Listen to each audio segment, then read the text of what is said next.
soon to be a major motion picture, or three, one supposes, and one of them already has a major Hollywood star attached, so to speak. Politico's Virginia Heffernan brings readers up to speed on a burgeoning literary genre in 2020, where Barack Obama and Joe Biden save the universe in one way or another. It's not actually new, but the presidential fanfic universe is expanding in, new and interesting ways. Past presidential fanfic masterworks, like Kim Jong-il vs. Dick Cheney and George Bush featuring lapis lazuli, might have been relegated to online speakeasies, but so great is the nostalgia de Obama that new books about Barry and Joe are bringing fanfic's nerdy tropes into the light of day in print. Artist Andrew Schaefer has just added a new entry to his enjoyably ludicrous Obama-Biden series, which launched last year with Hope Never Dies and features the duo solving mysteries together.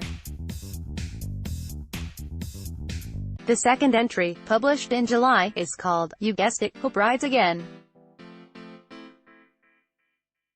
Indie director Adam Reed's gonzo graphic confection, The Adventures of Barry. It is here to, if not to save the day, then at least demonstrate the life-changing magic of putting our heads under the covers and pretending it's 2015. I respect you if you refuse to look back and entertain fantasies that Obama and Biden might return to deliver the republic from evil. Biden on the 2020 stump might wield Obama's name like a talisman to protect himself from criticism, but all sane voters know the Joe Barack idea is never coming back.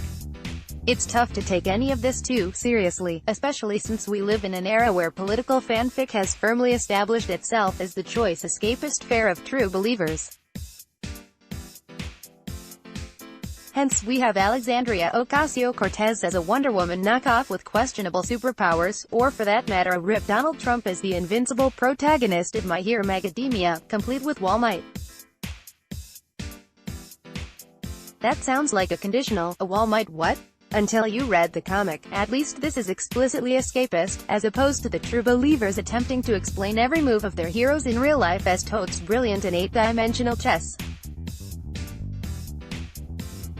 The two Schaefer books, Heffernan writes, take the form of Hardy Boys mysteries dedicated to poignant nostalgia for Libmerica. Schaefer, a parodist who also brought us The Day of the Donald in the summer of 2016, had Barry and Joe bust the opioid epidemic while solving the murder of an Amtrak conductor in the days after the 2016 election in the first book. The prequel-sequel Hope Rides Again, which came out in July, apparently explains that the pair was too busy solving another mystery in the last couple of years of the Obama presidency for Joe to get around to running for president in 2016.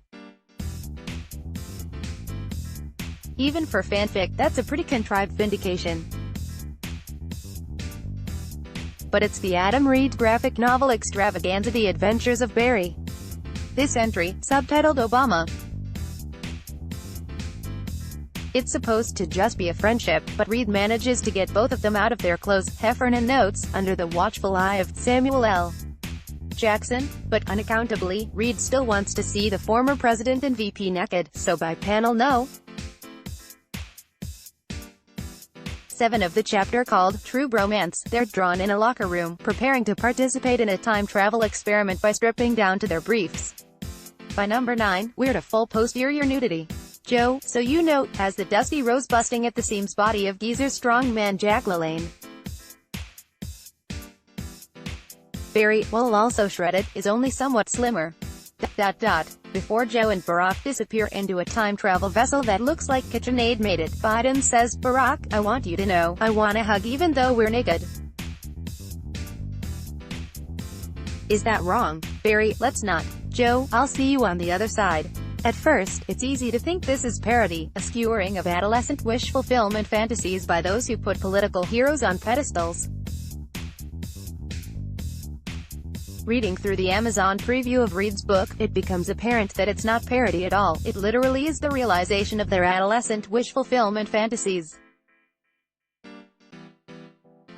That impulse explains the book's existence in printed form. In fact, Red notes that his Kickstarter project attracted 1,700 or so donors and made this bromantic battle into comic book reality.